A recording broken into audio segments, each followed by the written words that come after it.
جب سانس کی نالیوں میں بلغم زیادہ ہو جائے تو اس سے انسان بے پناہ تکلیف محسوس کرتا ہے۔ اس سے مکمل نجات کے لیے ذیل کا عمل بے حد مفید ہے، اس سے مکمل شفا حاصل ہو جاتی ہے۔ ایسے شخص کو چاہیے کہ وہ نمک کی 7 چھوٹی کنکری لے کر بوضو ان میں سے ایک کنکری پر 7 مرتبہ آیت الکرسی اور 1 مرتبہ سورہ ملک پڑھ کر دم کرے۔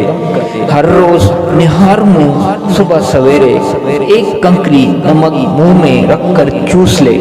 انشاءاللہ تعالی العزیز چند یوم کے اندر بلغم بالکل ختم ہو جائے گی اور پھر کبھی شکایت نہ ہوگی۔ دائمی شکایت کے لیے یہ عمل 3 ہفتے تک دہرانے سے تا حیات مرض دوبارہ نہیں ابھرتا۔